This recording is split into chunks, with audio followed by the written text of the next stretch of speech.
Hello, everyone! And welcome to the show. It's a rainy day today, but we're gonna bring you a bit of sunshine.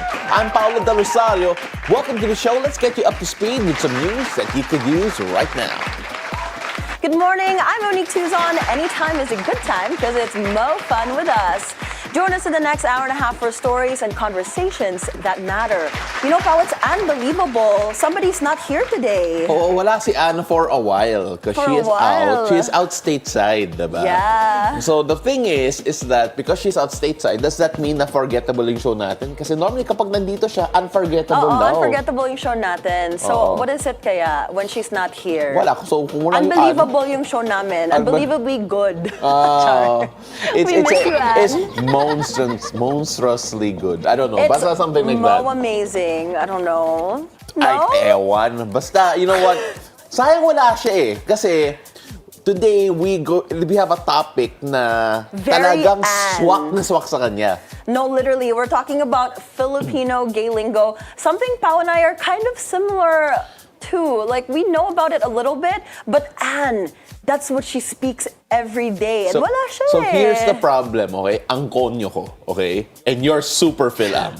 So, let's be real. Let's see how this is gonna work. Sobrang educational to mamaya when it comes to what we're gonna learn. I'm excited, but I actually didn't know. I already do gay lingo like sometimes. Like kanina, I say like charing. Kasi as a former beauty hagardo. queen, as a former beauty queen, right? I mean, like you were around that language a lot, diba? Ako, I don't know, because I'm around sports a lot, I guess not as much, and it's not not prevalent. And volleyball is not my main sport. It's more prevalent there. Well, let's see. I'm excited to learn about Filipino gay lingo, and especially for Paolo. Let's see how he handles it. Maybe we'll give you like a challenge super and we'll interested. read gay lingo. Right? Ikaw naman, challenge mo Tagalog eh. So, in Kaya general. naman. So, marunong na ako mag-Tagalog. Ano ba? Ang galing ko na mag-Tagalog. Oy, wait lang. Carry bells na, guys. Tagalog kind of and gay impressive. lingo. And of course, we have Weather HQ later on. We're going to talk about yung mga common diseases now that it's tagulan. Because it's been so rainy. And I feel like everyone's sick, guys. So if you're sick, I feel stuffy you're not right alone. now. We both. So, baka pakonti tayo ng host dito as the weeks go by. No, and we'll of be course, here sick or not. True. And of course, love hacks later on as well. Oh yeah, I can't wait. But first, guys, let's see how the rainy season is shaping traffic. Hopefully it's not traffic. So let's check the situation in major roads at this hour. So here's what's happening along EDSA Quezon Avenue flyover. Traffic is building up a bit. On the left side are vehicles going to Quiapo. Now on the middle lane and right lanes are vehicles going to Quezon Memorial Circle. It's still looking a bit okay for you guys to head out today. Traffic is building up, so start heading out now. Now let's take a look at EDSA White Plains. On the left side of your screens are vehicles going to Shaw Boulevard. On the right side are vehicles going to Cubao. So Cubao is more free-flowing versus Shaw Boulevard. Traffic is starting to build up. Now heads up to motorists, the expanded vehicle number coding scheme is in full swing. It's Wednesday today, so vehicles with license plates ending in 5 and 6 should be off the road right about now till 10 a.m. and again from 5 p.m. to 8 p.m.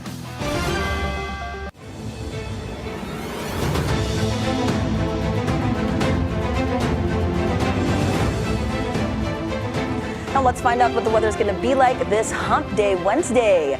Paolo has today's forecast from Weather HQ. Take it away, Pao Pao.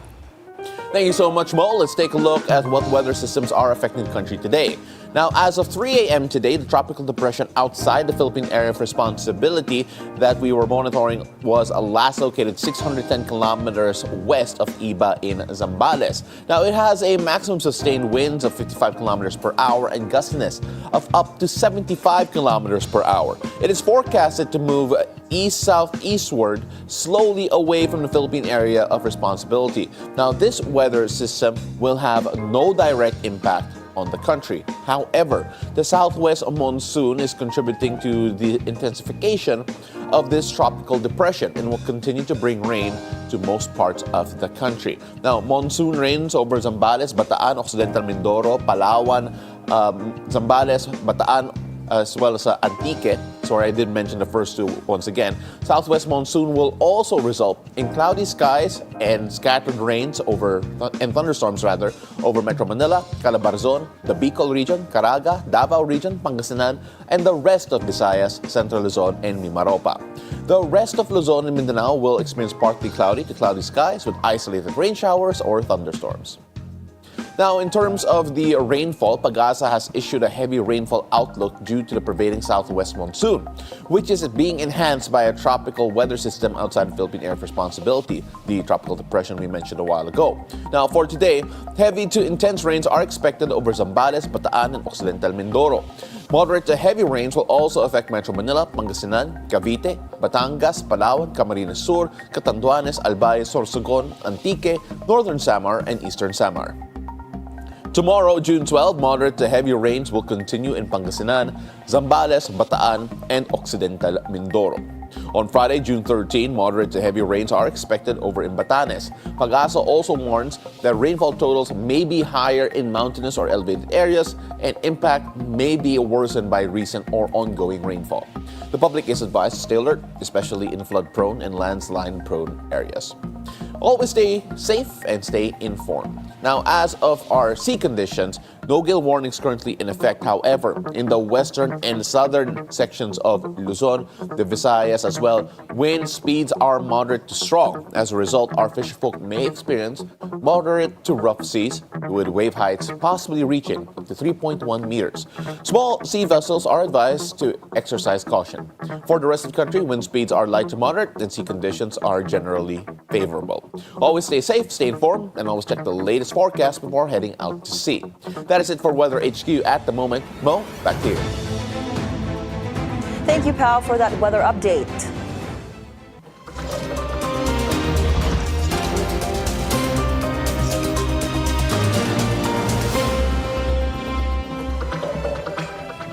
On to our top stories. The impeachment debates at the Senate started on a fiery note.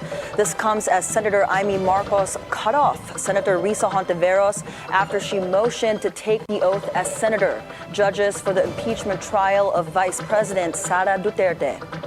The rules of procedure for the trial itself will be deliberated and adopted by the Senate sitting as the impeachment court slated for June 11.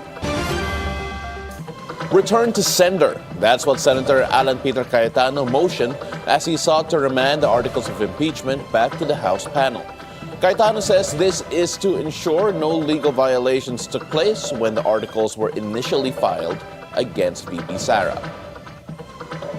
I'm open to an amendment to my amendment. I'm just saying I think there is wisdom now in not dismissing it. And there's nothing lost na ibalik ito sa Kongreso at ayusin nila yung isasubmit sa atin. Hindi natin kasalanan na last day of session, February 5. Marami po tayong kasalanan, hindi tayo naghuhugas kamay. Pero hindi natin kasalanan na last day final, na yung pang-apat ang final, at naging eleksyon habang final. The amendment to it, instead of dismissing, is ibalik sa Kongreso. And then subject to style, no? I-certify ng Kongreso na hindi nila nilabas ang konstitusyon in more than one filing. And number two, na interesado silang ituloy at proceeding na katapos. Some senators seemingly in a protest as the Senate formally convenes as impeachment court Tuesday night. Senator Amy Marcos, Cynthia Villar, and Robin Padilla were seen not wearing the robes as 22 senators took their oath as judges in the trial of Vice President Sara Duterte. In her Facebook post, presidential sister and Duterte ally, Amy Marcos, shared a video of herself seemingly rolling her eyes amid the long debate about the impeachment proceedings in the Senate. Senate President Cheese Escudero eventually took his oath as the presiding officer after rounds of heated discussions. As if that was not enough, a tense moment happened between Senators Robin Padilla and Joel Villanueva. The two nearly came to blows when Padilla reportedly approached Villanueva aggressively in a heated moment, needing intervention from fellow lawmakers. This comes after Villanueva objected to Senator Bato de la Rosa's motion to dismiss the impeachment case against VP Sara. With the Senate voting to remand the articles of impeachment back to Congress, only the Fantastic Five voted against the motion. Senators Sherwin Gatchalian, Nancy Binay, Grace Poe, Risa Hontiveros, and Coco Pimentel posed for a selfie after the impeachment court adjourned yesterday. Senators Binay, Pimentel, and Poe will not be part of the 20th Congress and so will not be senator judges upon the trial's carryover. President Ferdinand Marcos Jr. says the impeachment trial of VP Sara will likely extend to the 20th Congress, with the final decision resting with the Senate. Despite the delay and debates in the Senate, he said it's now up to the senators to decide the outcome. What is the controversy? It is very clear that it will, because there's no way that even if they start the trial now, that they will finish it before the new senators come in. So, well, again, the senators will decide. Senate President Tisa Escudero, who now leads the trial, has promised to ensure a smooth transition between Congresses. Meanwhile, Senator Miguel Zubiri stressed that senators must fulfill their constitutional duty or face public backlash. Bilang senador, Mr. President, we must do our constitutional mandate with due respect to all those concerned. Mandato natin sa Constitution yan. At nang hindi natin gagawin yan, ay bugbog tayo sa mata ng publiko. GV Florida bus line has been suspended by the Department of Transportation after a viral video shows them turning a road into a racetrack in Nueva Vizcaya. GV Florida faces a 90-day suspension, with all drivers undergoing mandatory drug testing and all vehicles mandatory roadworthiness testing. Meanwhile, the incident has Transport Chief Vince Dizon fuming. I saw the statement as apology of the Florida bus company. And I'm telling them that now, apology not accepted. Hindi pa pwede. Hindi sorry. Paano umayamatay ba? Well, napakadahil meron na aksidente na doon sa pinag-ariwan. Kala ko ginawa nilang sports sa kanyang mga bus nila. Nakaiting ko, gano'n sa mga rider ko mga bus na yun, mahirap mo yung trabaho na yun. Pero dahil sa kalokolang ginawa nilang gusto, 90 days wala kayong drop. At pag nahuli namin, ang Florida bus company na pinapamanayo pa rin yung mga driver na yan. Passing sun tayo. The LTO and LTFRB have set two trials for the bus company, one for them to name the drivers involved in the incident, and the other to decide whether they get to keep their franchise. Shape up or ship out, a warning to the police force from PNP Chief Nicolas Torre III. Torre says that the police will not get a chance for promotion if they fail the annual mandatory physical test. The PNP says those who fail twice won't be given a chance for retraining. The police says being fit will allow them to better perform their tasks. Kasama po yan, sir, sa mga una po niyang direktiba na gusto niya, sir, ay maging physically fit po yung ating mga pulis. Annually naman po ay may nag-undergo po tayo ng mga physical fitness test, but this time around, ang gusto ng ating GPNP ay yung honest to goodness na physical fitness test, hindi lang yung sa papel ka nakapasa. Siguro po ang bawat pulis po ay magdadalawang isip na ibaliwala po ito dahil maapektuhan po yung kanilang promotion. No dad bods, but the PNP says there is special consideration for those with medical conditions. Philippine National Police Chief General Nicolas Torre III announced new initiatives to improve police physical fitness under his leadership. All PNP personnel on office duty will have designated time on Tuesdays and Thursdays to engage in physical fitness activities of their choice, with quarterly fitness tests to ensure standards are met. Pagdating nung physical fitness test, pag sinabi na 40 push-up ang required, ay 40 push-up ang gagawin nila. Anything less than that, they'll be given failing grades and may mga administrative sanctions po yan, including separation from the service. In a separate development, Torre revealed that the 911 emergency response system is now fully operational nationwide, with police operators ready to assist callers immediately. Additionally, Torres shared a successful meeting with the Commission on Human Rights, focusing on joint efforts to improve police education and training on human rights laws. In world news, Los Angeles Mayor Karen Bass had strong words for the Trump administration. That's amid the protests against ICE raids in Los Angeles, where U.S. President Donald Trump deployed National Guard troops and the Marines. Mayor Bass said Trump's overreaction was not needed. People have asked me, what are the Marines going to do when they get here? That's a good question. I have no idea. The National Guard that are here now have one assignment, and that is to protect one building, which is the federal building downtown. The second building, which is the federal building on Westwood Boulevard. And as far as I know, nothing has happened in Westwood at all. So this was not needed. The idea that the administration would usurp the authority of our state government, take it away from our governor, Gavin Newsom. The governor knows that if we put a request in for the National Guard and it went to him, he would comply. There was never an issue there because we were never thinking about calling upon the National Guard. Bass also noted that the protesters who have vandalized businesses in LA are not affiliated with immigrants' rights groups. Protests in LA have intensified since ICE raids began in the city on Friday. Approximately 2,100 Guard troops were deployed in Greater Los Angeles, and about 700 Marines await deployment. 10 people have been killed in what authorities call the worst school shooting in Austria's modern history. A dozen more, who are mostly pupils, were seriously injured and are still in the hospital. The 21-year-old Austrian shooter, who was a former pupil of the school, was found dead in a bathroom. He's believed to have been operating alone when he entered the school with 2 guns and opened fire on Tuesday night. His motive remains unclear. An Austrian paper said in an unconfirmed report that the suspect had been a victim of bullying.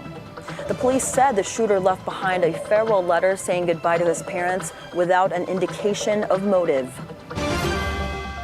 Over in sports, Canelo Alvarez and Terence Crawford are set to battle it out for the gold in Las Vegas.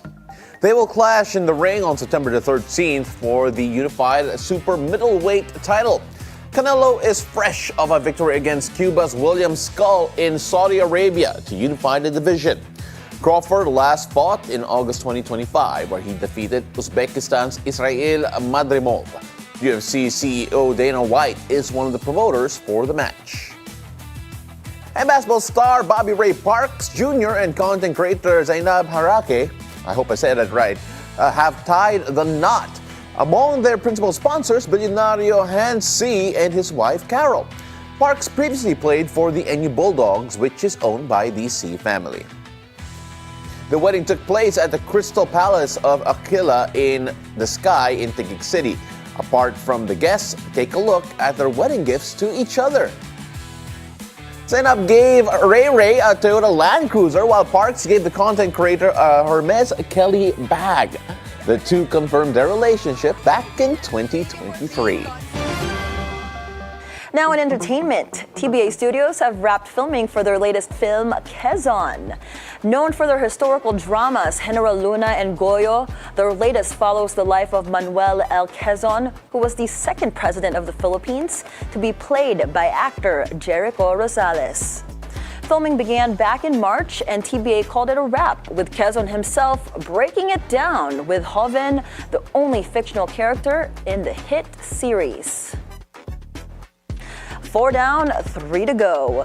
BTS members RM and V have been now discharged from their mandatory military service in South Korea. The so-called army fanbase gave them a warm welcome outside the military camp in Chuncheon, Gangwon province. RM expressed his excitement to get back to work and promised to release a new album soon, making a comeback to the stage. J-Hope and Jin have already completed their military enlistment, and this month, Suga, Jimin, and Jungkook will also be discharged.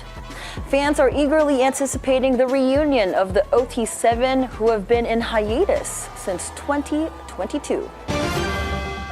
Now from bongga kaday to soafer Latina, Filipino gay lingo stays serving, slaying, and evolving. We break down its unkabogable wit and why it still matters after the break. It's a beautiful day. We'll be right back.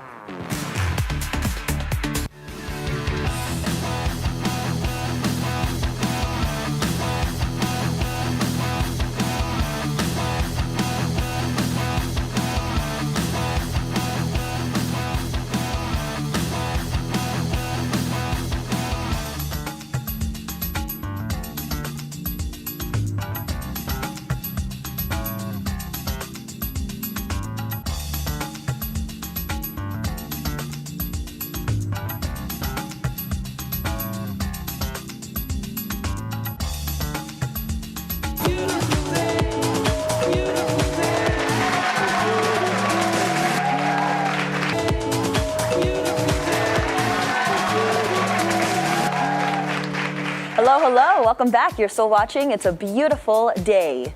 This Pride Month, we're tracing the evolution of the ever-changing, witty, and vibrant gay lingo in the Philippines. If di mo line ang beki slangs, joining us this morning to help us decode and untangle the intricate web of Swardspeak, author and creative writing professor at DLSU-Manila, John Iremil Teodoro. It's a beautiful day, Prof. Hi, good morning, Monique. Good morning, Prof. We're so excited to speak to you. Pero, before we start, charot muna tayo, ha? What is the first ever gay lingo you have heard or said?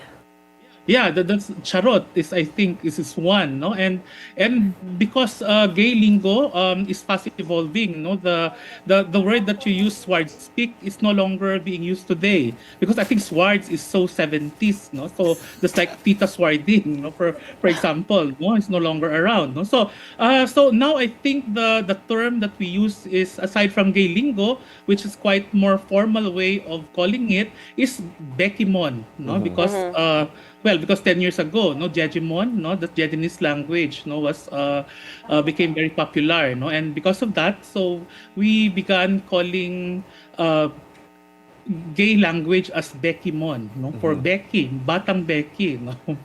Yeah, it's so interesting because when me and Monique were talking a while ago, na you can actually have entire conversations, write entire pieces of literature or messages na completely in Bekimon. Yeah. I guess my question is that is it actually its own dialect at the moment? Can we consider it a dialect of the Filipino language at this point? Yeah, when we say dialect, it's a variation within a language. So in a way, Bekimon now, because it's becoming very popular, and it's really part of popular culture now. So yeah, we can consider it a dialect, but I think the more proper term is sociolect. No, sociolect, it's a kind of dialect spoken by a specific group of people, not like the LGBTQ plus. Yeah, Prof, I mean, this is so interesting to me because like what Paolo said, it's another language and what you said, socialect, like on its own. But I want to go back and I want to know, how did gay lingo start in the Philippines? Because I don't know, like it's been a while, right? Like you said, it happened in the 70s. So let's go back and trace the roots of how this started. Yeah, I think that was in the 70s, no? Because gay lingo is part of popular culture, no? And we say popular culture, this is a culture popularized by mass media, no? So normally in radio, no, on television, no? And that's why like Tita Swarding, for example, no? When I was young, it was very popular, no? In radio and even in TV before, no? And that's swards, no, the word sward, no, to refer to gays, which I said a while ago, we no longer use it, no. And I think one of the earliest studies done, no, in the academe on gay lingo is really a thesis, no, presented by Jose Javier Reyes, no, here at De La Salle University. No, he was a literature major, no, and his thesis is on gay lingo. So I think that's the earliest, no, in the 70s. It's so interesting. Na-mention mo po kanina that the pop culture played a big factor. And I'm really curious about the siguro yung most important pop culture moments in your opinion that helped shape yung gay lingo? Are there any particular movies, TV shows, specials back in the day that you felt na talagang nag-influence and has a long-lasting effect on yung gay lingo? Yeah, I think we have a rich tradition, no, of gay and lesbian films, no, like as mga early 70s, yung mga Tiber da Tako, Ang Tatay Kong Nanay, no, and I think the gay movies of Dolphy, no, later on Roderick Paulate, and of course today we have Vice Ganda, no, and when whatever words they will use, no, it will become part of popular culture, no, because they are so popular, no, but as a writer, no, so please don't get me wrong.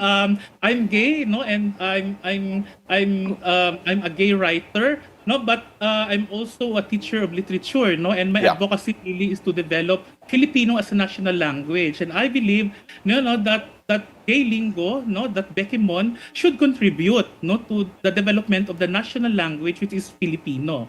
And gay lingo is so fun, honestly. Like, I find myself speaking Tagalog. I'm learning Tagalog and gay lingo. Because gay lingo is honestly such a witty language. And they mash up with, Spanish, English, and Tagalog brand names, especially celebrities. For example, we have Janet Jackson, Stress Drillon. I find myself, oh my God, it's so Janet Jackson. So I want to know if there's like a Merriam-Webster for the Beki language that says, okay, Janet Jackson, pasok ka sa gay lingo. Like, first of all, who gets to decide what goes on Beki lingo? And two, how do these come about?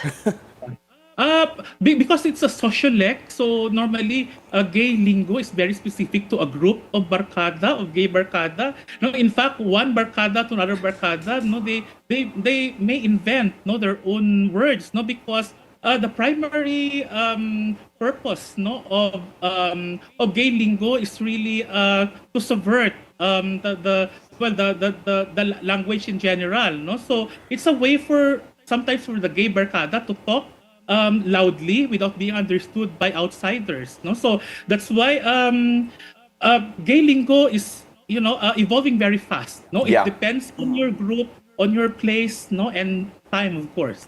Yeah, we just saw some examples a while ago of gay lingo, yung pop culture, yung mga celebrities that have contributed, whether... Can you read some of them nga, Pao? I'm so interested. It's on our LED yung screen. Yung Janet Jackson kanina. Oh. We have it on screen. I'm familiar with a lot of them, pero nakita ko si Tom Jones, medyo nagulat ako yung sa... Oh, you don't know about Tom Jones? No, I didn't know about Tom Jones. And then Jalanis Morissette. Wala din si Sharon.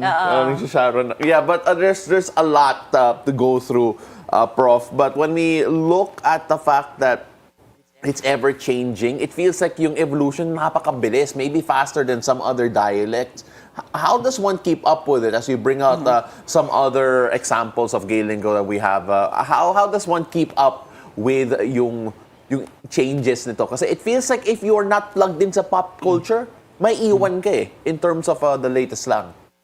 Yeah, well, you cannot keep up, no. That's precisely the purpose of gay lingo, no, because it's a sociolect, no. So it is designed, no, that outsiders, no, will not be able to keep up, no, or to understand. Okay. But you mentioned Sharon, no, because I'm a Sharonian. So Sharon is fairly new, no. It's fairly new. Sharon would mean, di ba? You should be familiar with the pop culture pelikulang Balutin Mo Ako, no, sa Between Ning. So magbalot ka, magsha-Sharon, no. And I think recently Sharon has an advertisement using that, no, using that term, no. So it's becoming popular. So I'm sure there are many words that you don't understand. Even I myself, no, sometimes because I don't really speak gay lingo. When I'm with my friends who speak gay lingo, sometimes I'm at a loss. Yeah. Can I just say, I cover women's volleyball from time to time. And then minsan, to do my research, I just dive into social media, which could, result in some terms na talagang, let's just say, I need some explaining. Naalala ko when I first saw yung soafer Latina, which we have here, to refer to so many of our volleyball players in particular. And then, of course, we've seen Queen before, we've seen Just Colored and all of that. But when you take a look at certain aspects of culture, it's, for example, I'm using volleyball as for a personal experience, having covered that for a while. Why is it that some pieces of culture, some areas of culture, whether it be a certain sport or like, for example, Monique used to be a former beauty queen, bakit dyan talaga nagde-develop or nag-grow or talagang ginagamit ang gay slang? Gay lingo. Because it's the I think gay lingo would use what is current, what is popular, no? So if volleyball is popular, no, so they would use words, no, from that that culture, no, and then only those people who are familiar with that culture will be able to understand that, no, like yung, for example, yung Sharon, no, if you're not familiar with Sharon, you will find difficulty understanding what it is, no? Now, we're talking about gay lingo becoming more mainstream. Now, I want to ask a more serious question. Does it become, like, when does it become, Prof, appropriate and maybe disappropriate? Like, is it too much for when people start using it? I think, well, like for example, no, in the Oxford English Dictionary in 2017, I think, the word bongga, no, which is a part of gay lingo, no, became an English word, no, in Oxford English Dictionary, no. So how can you be more English than Oxford Dictionary? The meaning is extravagant, flamboyant, no, impressive, excellent, great, no. So bongga now is an English word. You know, we're gonna bring up some newer gay slang coming from TikTok and social media kasi talaga we talk about yung evolution niya. We're also gonna bring up some terms here from gay lingo, from Beki Mon, that have also evolved as time goes by. We're gonna bring it up on the screen. In general, I think one of the older ones that we've had for a while is yung chaka. And oh my goodness, wait lang, ang dami nito. Oh, I haven't even heard half of this. What is champaka, chapacola, chararat? Chararat? Oh, chararat. Sorry, now I want to call all my friends who are named Anna. Kasi nalaman na traidor pala si Anna. Don't be an Anna. Sorry, Prof. Again, we're learning as much as much as fun. you. But Prof, is there a time na some people you feel na are misappropriating, are trying to appropriate yung gay lingo, who are, because you mentioned it a while ago na it's designed to keep certain people out, or it's made for a certain demographic in particular. When you see other people trying to adopt it but are not part of the community, or not even what some people might say allies, what typically is the reaction from the community, especially when it comes to the use of yung Bekimon?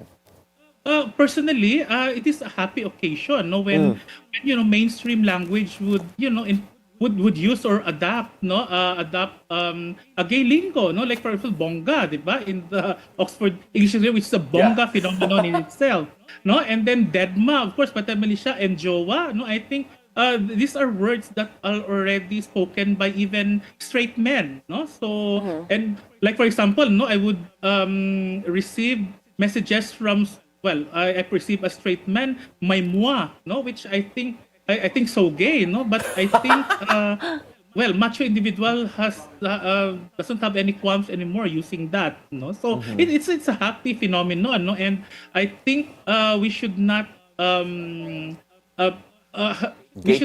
think of language as an exclusive, no, to a certain group, no. So yun, because we call that in literary studies, no, we call that get to wising, no. You get to wise, no, you a certain language, no, or idea, which is not good, no. Oh, this is such a fun segment. I'm learning so much. I feel like this is another reason why I love the Philippines and I moved here, because we have Bekimon. Would you say the Philippines is the only, I guess, place in the world that has gay lingo, or do other countries have it as well? To this I'm extent. sure there are. Yeah.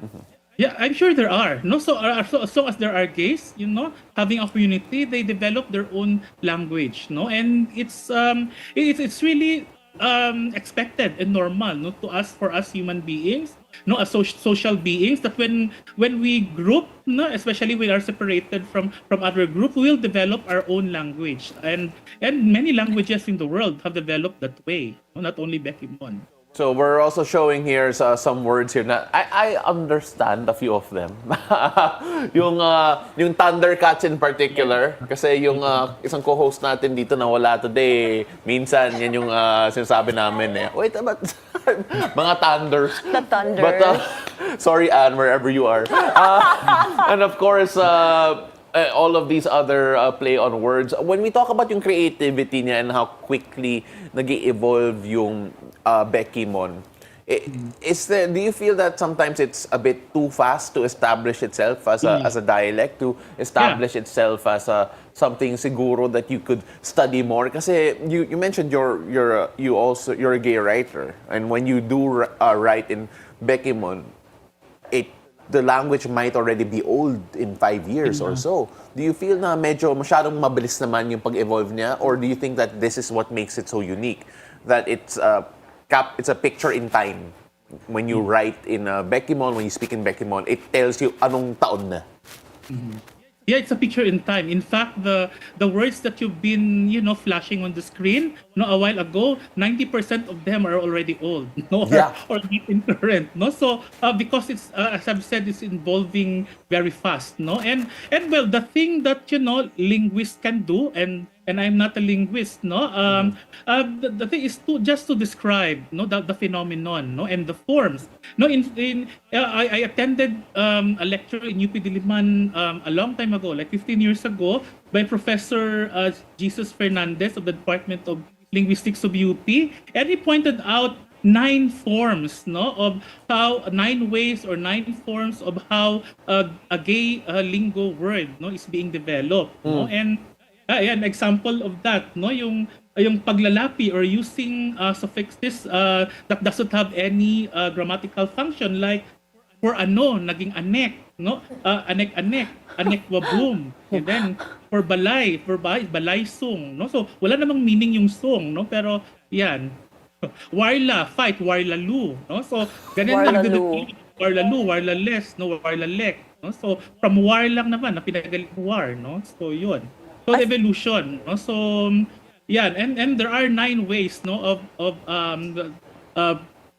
parang how gay lingo words are being developed, Again, the role of the linguist, is just to describe, and not really to prescribe, because no one can legislate language. You said warlalu kanina, Prof. It reminded me of delulu. Is that gay slang ba? Delusional. From Delulu. Forever delulu. I am having so much Play with fun. the English word delusional. Yeah. Prof, if you had your own Beki dictionary, from all the slangs that we brought up and mentioned, is there one in particular you want to see more used? Well, as I've said, bongga, I think is it's really an English word now, So because we among my sisters, we use the word bongga, of course, on a daily basis, and then my sister married a Swedish guy, and the Swedish guy would use bongga word, because he understood that already. And when I told him that that bongga now is really an official English word, in the Oxford Dictionary, So they were laughing about it, So yeah, bongga, I think it's a beautiful word. I love that word also. I also love the song connected to it. Bongga kaday. Very. Yeah, bongga kaday. That's why it's also quite old.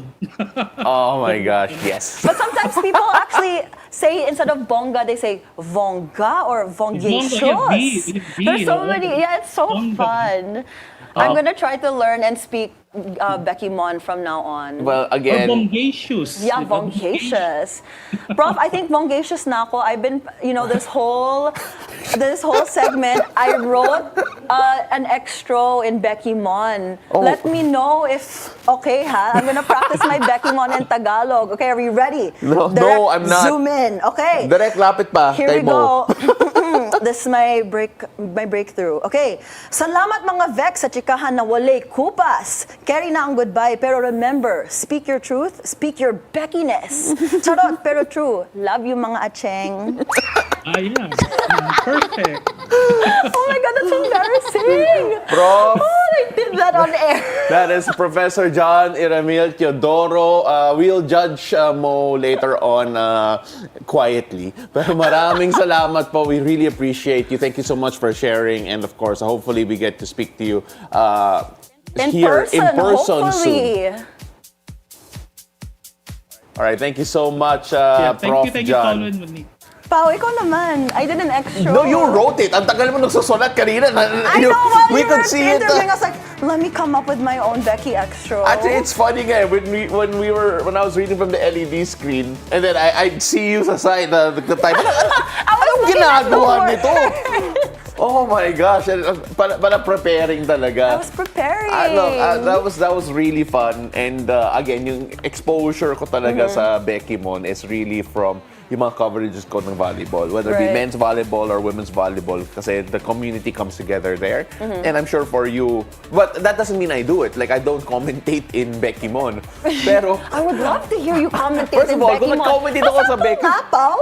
No, Can you commentate nga? Pretend in like, Beki Mon? Tuzon just did an awesome spike in Beki Mon. First of all, hindi yan spike, ha? Hindi yan spike. Kaya nga hindi ako volleyball commentator eh. Dig. Okay, sorry na but, lang. when I don't know, it's I can't do it. Aminin ko, hindi ko kaya. But of course, it keeps on evolving. So malay mo, it might become One an of these actual days, thing. me and Anne will be shocked na lang nag-Beki Mon. With Beki Mon ako sa buong coverage, no? Isang set ng Beki Mon ako habang nag-commentate ng Alas Pilipinas. But anyway, I would love that. we have so much more to talk about, and we're gonna go through this later on. We've got more stories for you after the break. It's a beautiful day. We'll be right back.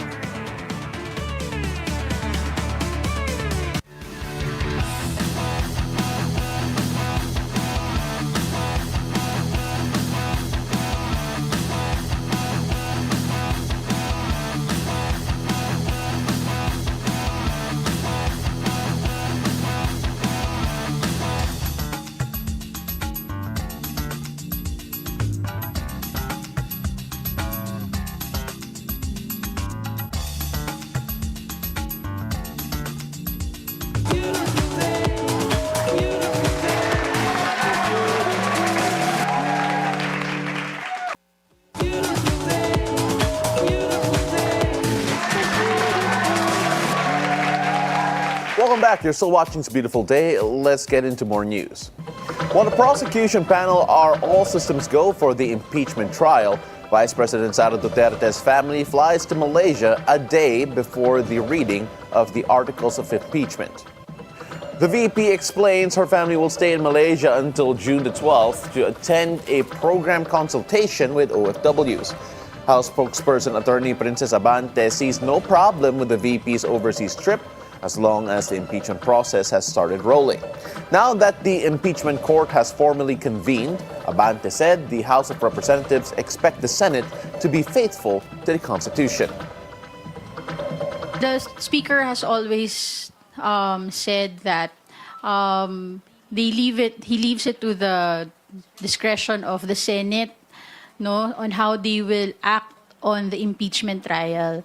But there are various experts, and both from the academe and the legal sector that states na the senator judges cannot move to dismiss the trial on their own.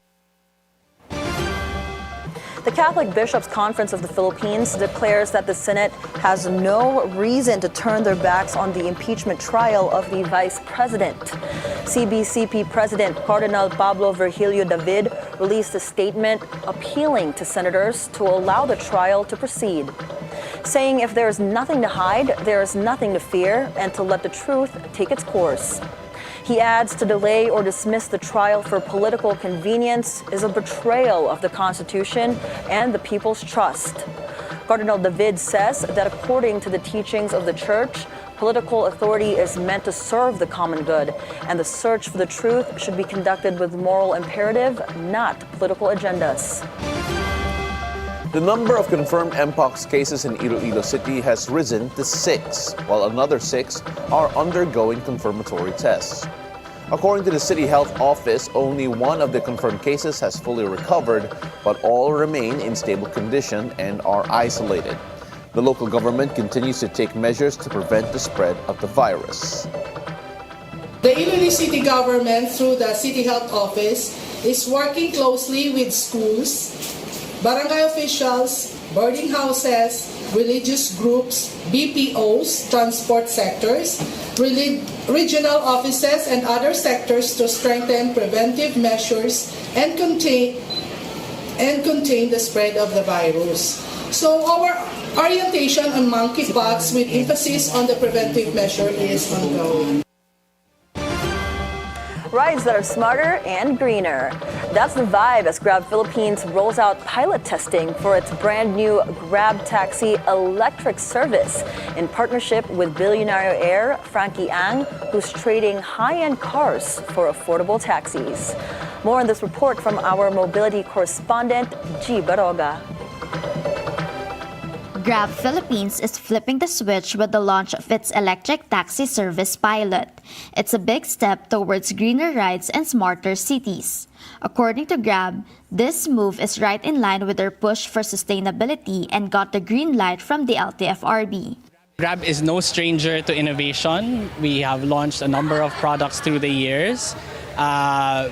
This is obviously one of them. But this one, I think, is particularly special in that it is really the intersection of technology and Grab's purpose. Grab says the timing couldn't be better. The tech is ready, the infrastructure is here, and riders are more eco-conscious than ever. What we've always looked for is that win-win-win scenario. We think that the way things are now, we're able to get the win for consumers, where they feel better about taking a ride in a brand new electric vehicle. Drivers are all smiles too. Electric vehicles are cheaper to run, which means more take-home pay.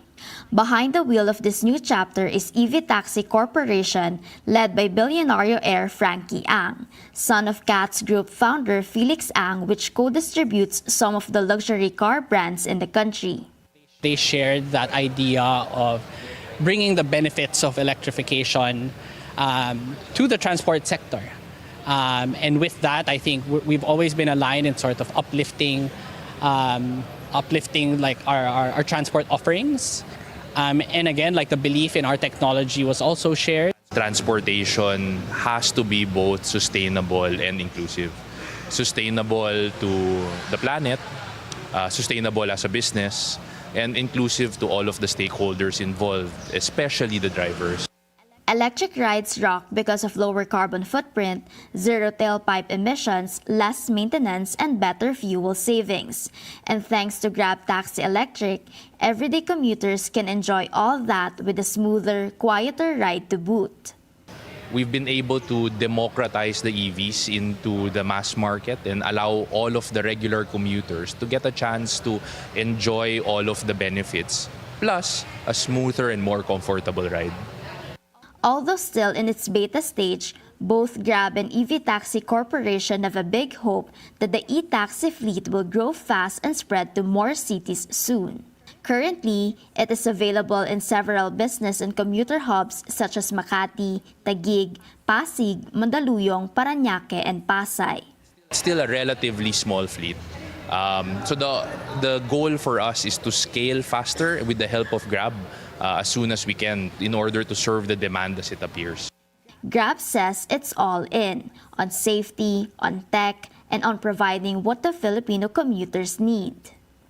Booking a Grab Taxi Electric is just as easy as getting any regular ride. And don't worry, fares follow the LTFRB approved rates. For BNC Mobility, G. Baroga.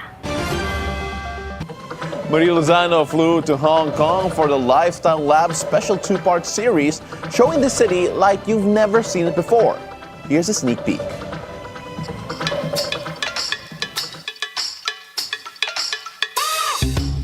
I've been to Hong Kong many times, but this time we're doing things differently. In this two-part special, we're bringing you Hong Kong in two distinct ways. Like a perfectly prepared Peking duck, half crispy, half tender. It's really delicious. Melts in your mouth.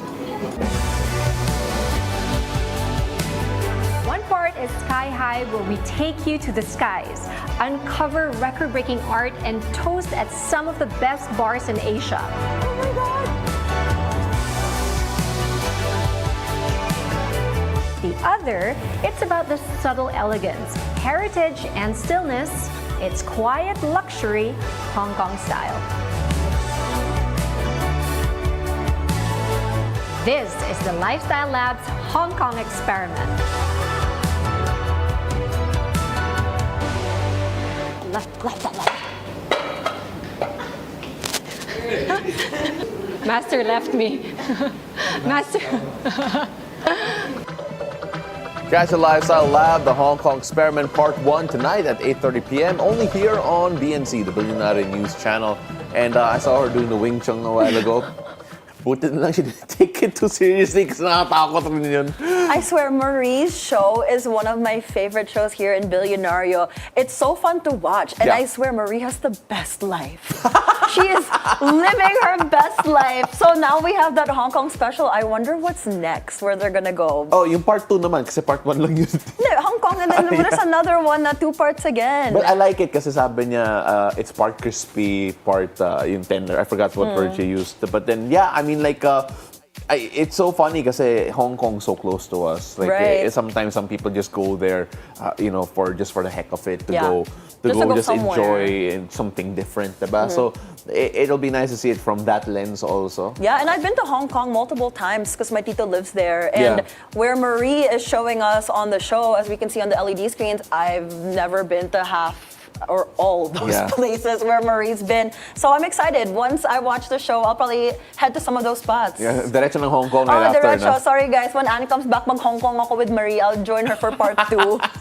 So before Mo goes away, we've got more for you after the break. Don't go away. It's a beautiful day. We'll be right back.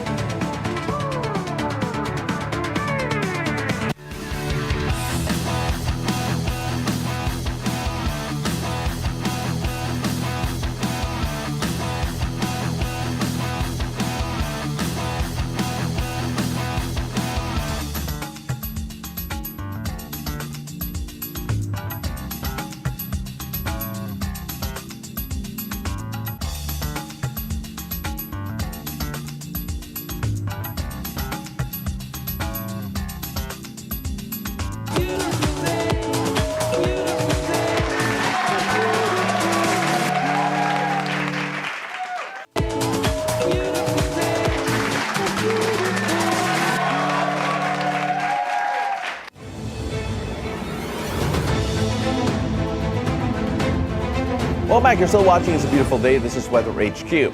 Now, the rainy season is in full swing and several weather systems are currently affecting the country. A tropical cyclone outside the Philippine area of responsibility is being closely monitored, while a cloud cluster over Luzon and the enhanced southwest monsoon are bringing rains in different parts of the Philippines. Now, what can we expect in the coming days and which areas should be on alert? To give us the latest updates and guidance, we are joined by Pag-asa weather specialist Veronica Torres. Good morning, Veronica. Magandang umaga. Thank you so much for joining us. Good morning din po, Sir Paolo, at sa ating mga taga-subaybay po sa Bilyonaryo News. All right, let's start off first with an update on yung tropical cyclone located, as we mentioned a while ago, outside the PAR. How likely is it that it will develop into a severe tropical storm? Okay po, so yung regarding naman po sa bagyo na minomonitor natin sa labas ng PAR, although wala naman siyang direct effect sa bansa po natin, nakikita naman po din natin na ito ay nasa may bandang west ng Iba Zambales, although it is already outside the Philippine area of responsibility. So sa ngayon naman, nakikita naman natin na habang babaybay siya sa dagat, may possibility pa rin na ito ay lumakas pa rin po. And is it affecting any of the other local weather systems that we are currently experiencing po?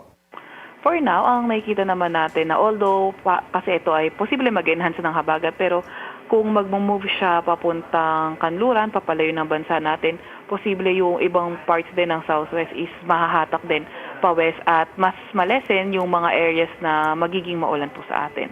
Alam mo, Veronica, ngayon may cloud cluster sa Luzon and some people are wondering kung ano ba to? Is it considered part of yung southwest monsoon natin or is it connected at all to the tropical cyclone that is outside the PAR? Yes po. So, yung cloud cluster east of our country, nakita naman natin ito na part pa rin naman siya ng southwest monsoon. Pero closely monitoring pa rin tayo. So tinitingnan natin kung magkakaroon ba ng circulation or kung possible ba itong maging low pressure area. Pero iyan ay once na makita natin na ito ma-meet niya yung specific categories para maging LPA, agad will announce it on our Facebook page. When we take a look at the weather outlook for next 3 to 5 days, from what we're feeling right now, medyo the last few days, at least dito sa may Metro Manila area, has been a bit overcast. But then for next 3 to 5 days, what can we expect from Luzon to Mindanao? Apo, so in the next few days, nakikita natin, by tomorrow, posible pa rin magpaulan ng habagat until Visayas area.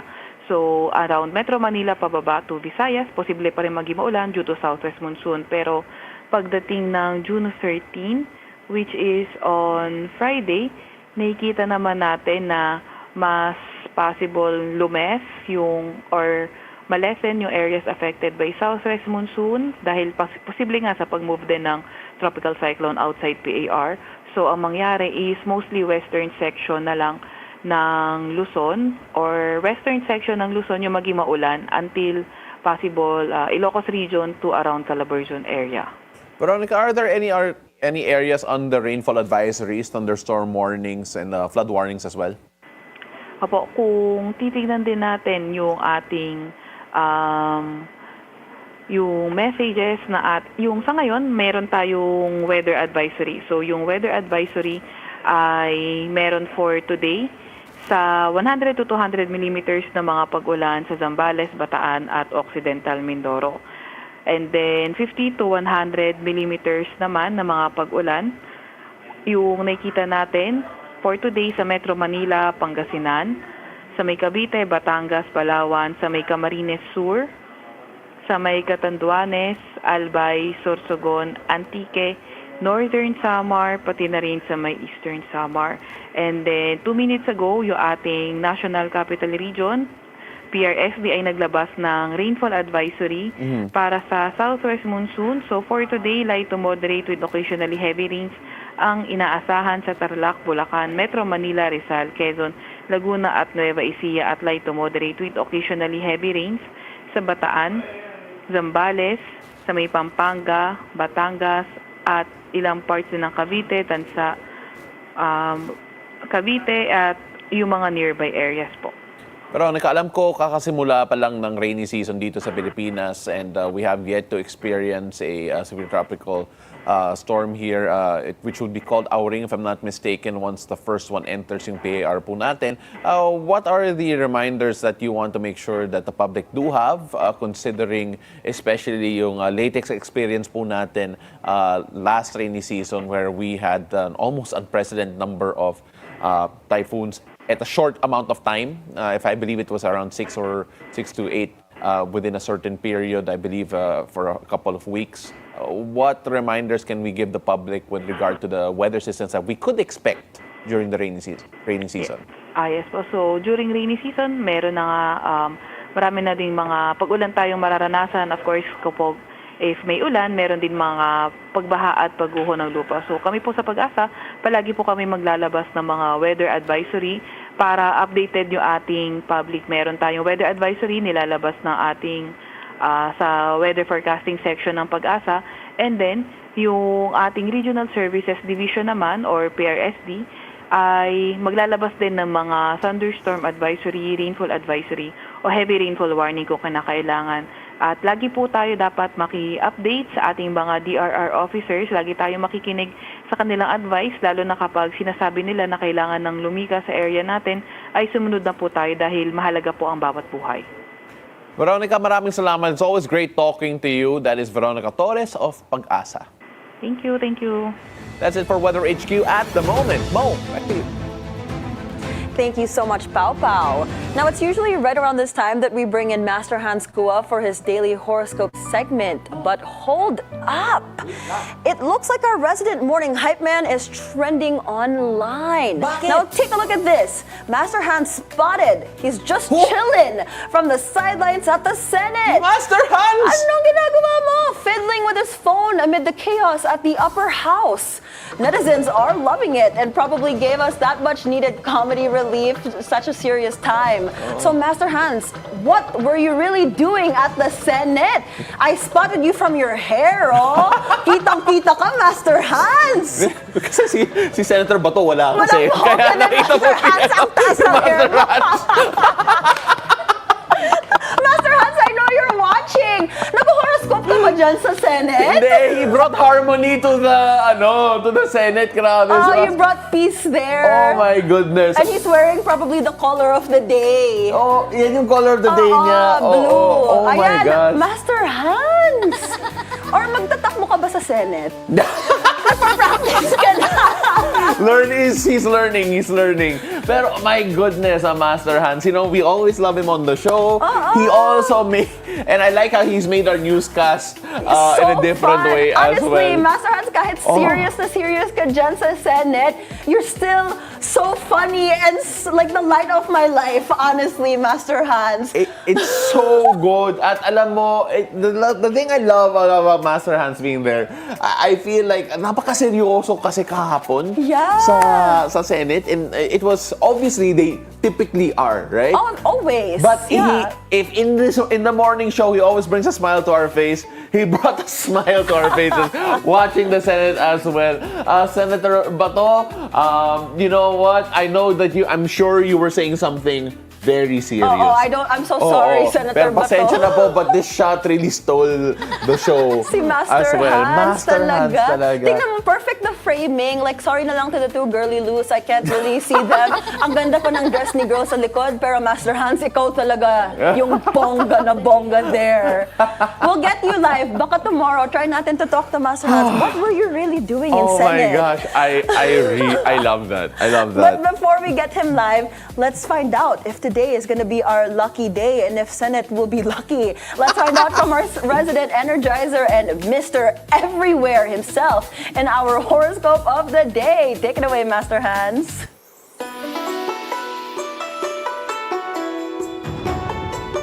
Good morning! It's a beautiful day with me, Master Hans Kua. Ito po ang horoscope for Wednesday, June 11. Para sa mga pinanganak ng Year of the Rat, magandang araw upang suriin ang iyong financial goals. Pink at 1. Oksaman tayo panatilin ang tamang balanse ng trabaho at pahinga. Teal at 2. Kay Tiger naman, mag-relax at huwag masyadong magpa-pressure. Copper at 7. Kay Year of the Rabbit naman tayo, iwasan ang pangungutang, pag-isipan maigi yan. Orange at 9. Kay Dragon naman tayo, may darating na hamon. Gamitin ang talino at tapang upang malagpasan ito. Gray at 8. Sa mga Year of the Snake naman, ang sipag mo ay maaaring magbunga ng magandang balita. Aqua at 6. Ito naman, Year of the Horsey. Panatiliin ang healthy lifestyle para kondisyon tayo. Violet at 9. Sa mga pinanganak ng Year of the Sheep naman, mag-relax at huwag magpadala sa stress. Lime at 3. Kay Year of the Monkey, isang dating kaibigan ang maaaring magparamdam muli. Yee! Black at 5. Kay Rooster naman tayo, isang unexpected opportunity ang maaaring dumating sa trabaho. Red at 7. Kay Year of the Dog naman tayo, magandang araw upang ipakita ang leadership skills. Blue at 9. Kay Year of the Pig naman, maging mas open sa iyong partner upang maiwasan ang misunderstanding. Orange at 3. Paalala lang, ito po'y patnubay lamang. Ang tunay na swerte ay nagsisimula sa pagiging totoo. Abangan araw-araw ang horoscope of the day. Dito lang po, so it's a beautiful day with me, Master Hans Kua. Thank you so much, Master Hans Kua. And abangan din kita every Senate hearing now. Dapat nandun ka. Pao, you look great doing that. What? Practice mo nga yung spiel niya. No, it'll be really funny talaga. Sorry, going back to the Senate. Ayun, no, he's like there. buti lang he wasn't caught yawning. Kasi kung nag-yawn siya, baka actually. gumanyan pa siya eh. Diba? Oh my gosh, Master Hans. I love it. Congratulations on your unexpected work opportunity. Ano kaya yung unexpected work opportunity ko? Let's find out. Hopefully soon. But the only one I heard actually was Anne's. Wag daw pa stress. Master Hans, Anne took it literally and she left. So hindi siya na ma-stress. She left us here. Sabi niya, nakaka-stress daw tayo. So, you know, she knew what he was gonna say.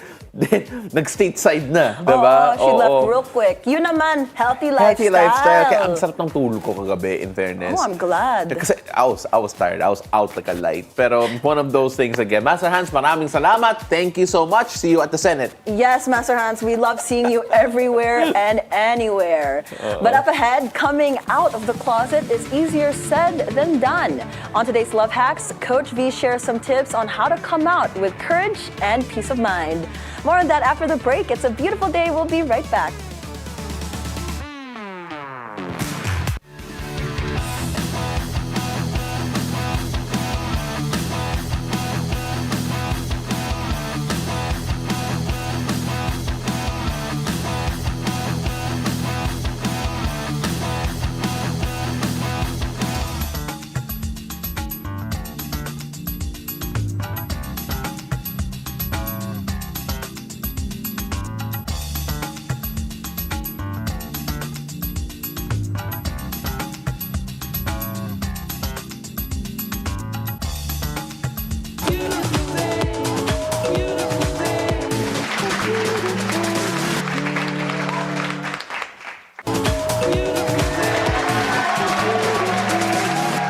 Welcome back. You're still watching It's a Beautiful Day. There's no playbook for acceptance and there's no deadline for coming out. Your story, your timeline. But for those wanting to let their pride story known, Coach V shares how one can reclaim safety in their coming out journey. Take it away, Coach V.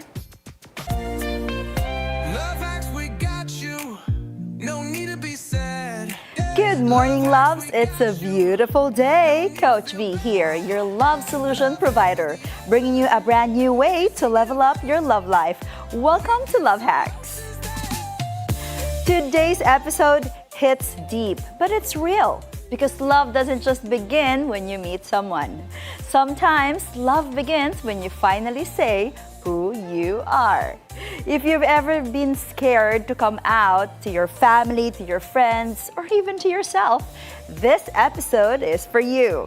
And don't worry, we're not doing it with guilt trips, We're doing it with grace, guts, and a little gay giggle.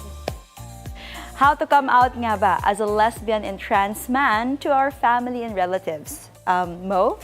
Okay, so here's a Reddit post. How come my lesbian trans man to my family and relatives, how do I come out? I'm 25 years old already, and just like anyone else, I want to love and to be loved.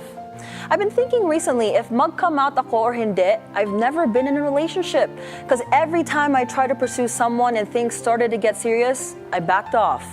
And ang hirap kasi hindi ko alam kung dapat ko bang unahin ang kaligayahan ko or ang kaligayahan ng mga taong mahal ko. They always think kung ano ang sasabihin ng ibang tao. You both? Guys, I do Tagalog for the first time. Let's give it a moment, guys. Thank you so much. All right, that is wonderfully done, Monique. Now, let's talk about the unspoken fear behind coming out. Will they still love me if they really know me? That is our big question. And I get it. In Filipino households kasi, coming out feels less like a conversation and more like you're about to start a barangay hearing. But listen, science says this is not just in your head. According to a research from the APA and UCLA, concealing your identity over long periods of time, it causes chronic stress, anxiety, and even immune system breakdowns. And yes, Bess, not saying you're gay can literally make you sick. So the fear is real, but so is the cost of staying hidden. Now, what to do if you want to come out? Well, first, safety first, not Facebook first. You don't need to post. You start with the safest person in your circle. Not everybody deserves front row seats to your truth. Number 2, rehearse with a friend. Who knows? Practice helps. Say it out loud or write it in a letter. What matters is you take one brave step. Number 3, it's not your job to manage their emotions. Some people will cry when they know the truth. Some will deflect. Pero some will say, pero bakit? Their feelings are theirs. You focus on surviving the moment, not fixing for them. And number 4, prepare for the delay reaction. Some parents don't react immediately. That's not peace, that's buffering lang. But they give them time. But don't lose yourself in waiting. And know this, loves. You're not being selfish, you're being honest. Choosing your joy isn't rebellion, it's reclamation. Now, did you have friends who had a hard time like coming out? I have, because a lot of my friends are actually gay, and some of them, they don't even come out. Like, their parents know they're gay, but it's like an unspoken rule. Yeah. Because sometimes it's hard for the parents to accept when they verbalize it, right? Versus when they just, I think, see it happen. But then I've had some friends, they actually come out to my family before their family. And like what you said, they practice to my family before coming out to their family. So I understand, like, it's really tough for them to do. It takes a lot. And I really like what you said, Coach, about yung safety, the safest person sa circle mo. Because at the end of the day, the community that you have to sort of protect yourself, for some people say that, dapat pamilya mo muna. But then sometimes that's a lot harder. Right. That's and it's important to have that community, because if, right, you never know, it's 50-50 if your family will accept it or not. And if they don't, you need someone to run to also, you have to have that safety net, which will be your community and your friends who does accept you for who you are. Beautiful thoughts, guys. Would you agree that some parents already know their children's identity even if they don't say anything? Diba? Like I told you, but most of them are probably just in denial or, right, they don't want to accept it. Correct. Thank you, loves. Well, if you can relate to this, my loves, here are your step-by-step coming out strategy. Step 1, just like mentioned by Pao, identify your safe space. Don't start with your most judgmental na tita. Choose the one who'll hold your hand and not your birth certificate.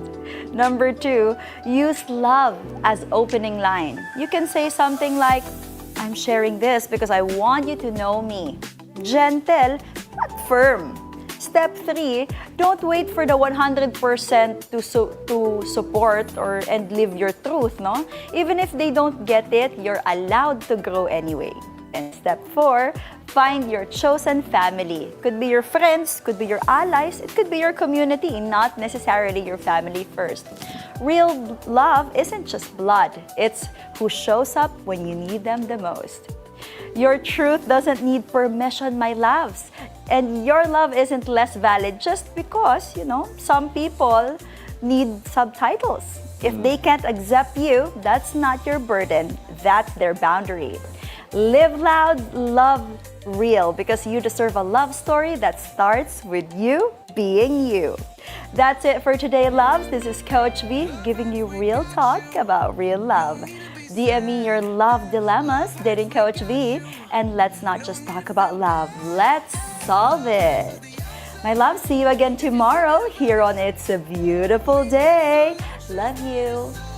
Thank you so much, Coach V. And I think, again, we're talking a lot about yung LGBTQ issues and topics. Kasi Pride Month ngayon. Right. Yes. And we're obviously trying to understand it better also as well. Kasi yung coming out in particular, you mentioned it a while ago, napakahirap for some people. But then, but the fun part is that once they do come out, parang party siya eh. It becomes like a big thing. Like I have a few friends who literal, they have coming out songs. Oh, so wow. They are, but I mean coming out songs, I mean like they celebrate a certain soundtrack.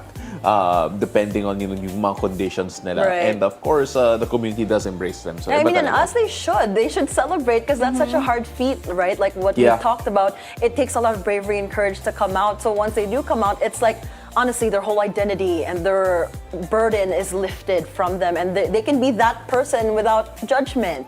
But would you guys say in this day and age, coming out is more of an accepted thing versus as during our time? Ooh, I think it is more now. I'm not quite sure. I think it's more visible now. Yeah. Pero when it comes to all, and you know, everyone has a comfort level when it comes to yung visibility of how loud they want to be. I know a lot of people also who don't want to come out by choice kasi for whatever stigma, their jobs or family or and all of that, or feeling nila that the career would be affected or yung status nila, diba? So sometimes it's a choice, you know, not to come out and they're comfortable with that. Pero I think in terms of people really struggling, it's the like they want to come out but they can't. Yes. Right. All right. Well, I agree with you, with the both of you. And Monique, yes, I feel like now more than ever, people are choosing courage over that lifetime suffering of keeping who they are. Right. And 100%. remember loves, di ba? Sabi nila, how can you find love if you could not accept yourself first? So this is the first step to finding love, accepting yourself. True. I agree. Coach V, maraming salamat. We always love having you over. Yes, we learned so much. And, what a fun show. Okay. It's gonna be a fun week. It was unforgettable. Unforgettable. No? Tapos wala pala siya. kahit nakalimutan na tayo ni Ann, we're still unforgettable. That is it for us this Wednesday, June 11. I'm Paolo del Rosario. Thank you so much for joining us today. And I'm Monique Tuzon. Stay safe during this rainy Wednesday. Join us again tomorrow at 7 a.m. to 8:30 a.m. only here on It's a Beautiful Day!